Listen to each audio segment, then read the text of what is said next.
Get ready for some turbulence. A confluence of events are coming together, which will make things tougher for people. It will impact your job, the economy and stock market. Last week, it was reported that Europe is experiencing a second wave of COVID-19. European countries are closing down their economies, ordering businesses to shut down and requiring people to stay indoors, calling for curfews in states of emergencies. This means that their respective economies will slow down or come to a crawl. This will cause more layoffs to occur. Consequently, consumers will spend less to conserve resources, which will result in businesses suffering from a lack of revenue and will have no choice other than to downsize workers.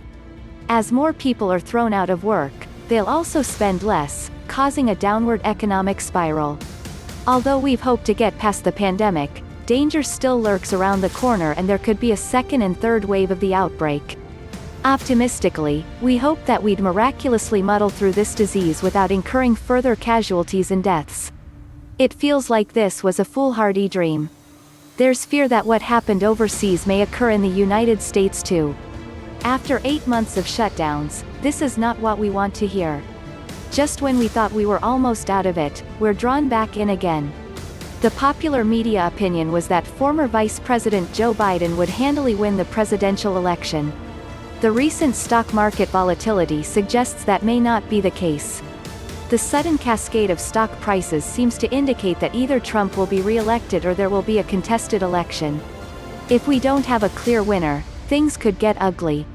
Since we've witnessed months of mayhem, riots and civil unrest in large U.S. cities, it's reasonable to conclude that we'll have a frightening level of violence, destruction and unrest after the election.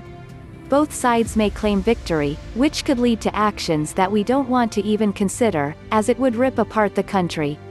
On Tuesday, a knife-wielding man was shot by police officers in Philadelphia. The city erupted with looting and people broke into stores stealing goods.